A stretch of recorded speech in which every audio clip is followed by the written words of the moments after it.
Hello, I'm Dr. Richard Paulson from the University of Southern California. I've been doing IVF and egg donation and all of these other things that we all do for a very long time.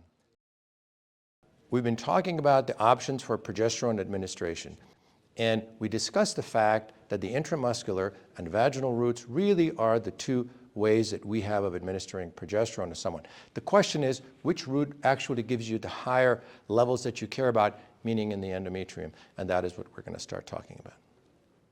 I always was in favor of the vaginal administration because the injections of the progesterone and oil are so painful and so unpleasant to patients.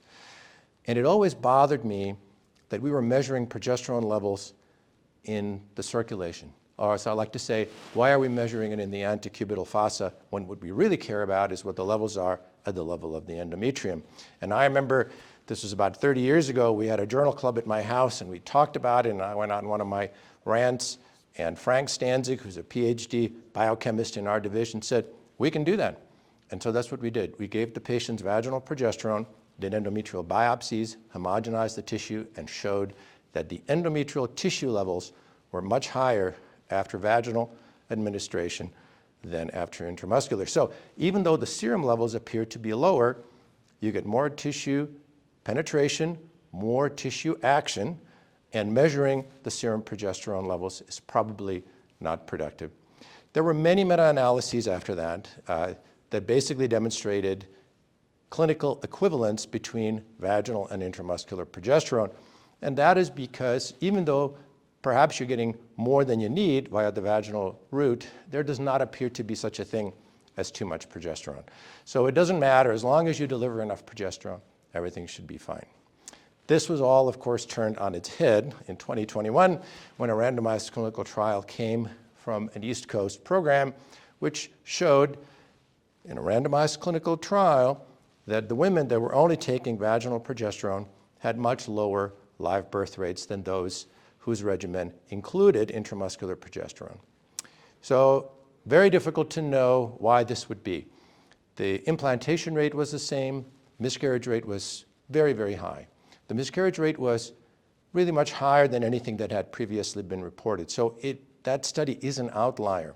In addition to that, it really makes one wonder whether those patients were taking the vaginal medication correctly, because, of course, if it is not administered and it is not absorbing, then this would be a problem. But jury is still out, and yes, most of us continue to use intramuscular in addition to vaginal progesterone. But I want to go on record as saying I think that's going to disappear, and we're all going to understand that vaginal is really just as good as intramuscular. So the last question, of course, is what about timing of progesterone administration? And again, I will tell you that I thought that this question had been resolved. Remember, I told you that first agonatal pregnancy, they started progesterone one day after ovulation.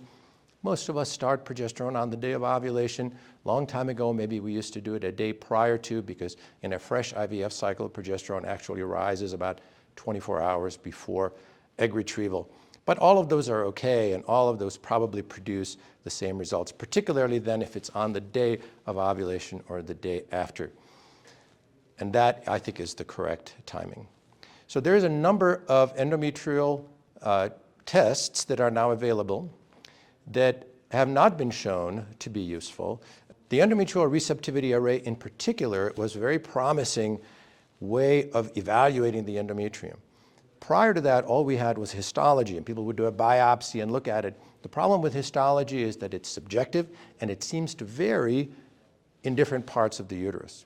So the Endometrial Receptivity Array looks at a variety of genes that are expressed in the endometrium in the luteal phase. And in this manner, they were able to find what they thought was the optimal time for embryo transfer. The problem is that even though it's very good to describe the luteal progression, it did not actually demonstrate clinical superiority. There's now at least 2 randomized clinical trials which have shown that using the ERA does not increase the implantation rate. So I think you should start progesterone on the evening of the day of ovulation. That's what we do. You can wait till the next morning. If the patient forgets, not a problem. Or even if you start on the morning of the day of ovulation, all of those are going to be okay. In summary, third-party parenting really is what started us down the path towards these artificial cycles, and now, of course, they're used for frozen embryo transfer. We didn't have time to talk about the natural cycle today. It is being used increasingly. I will only tease the concept by telling you that in a natural cycle, there's a lot less progesterone than the amount that we're administering, and that it starts a lot later than we normally start exogenous progesterone, but they work equally well. There's nothing wrong with the medicated cycle the way that we have described it. Remember, estrogen and progesterone is all that is needed. Nothing else has ever been shown to actually increase it. We have a bunch of options for estradiol administration, whether it's oral or transdermal, or you can use intramuscular or vaginal, but the first two are probably the most common. For progesterone in the United States, we're really stuck with intramuscular and vaginal because the sub-Q format has not yet arrived. I hope it does soon. That would make the injection certainly a lot more pleasant. The timing of progesterone administration should be on the day of ovulation, perhaps in the evening, or okay to wait till the following morning. So that's it.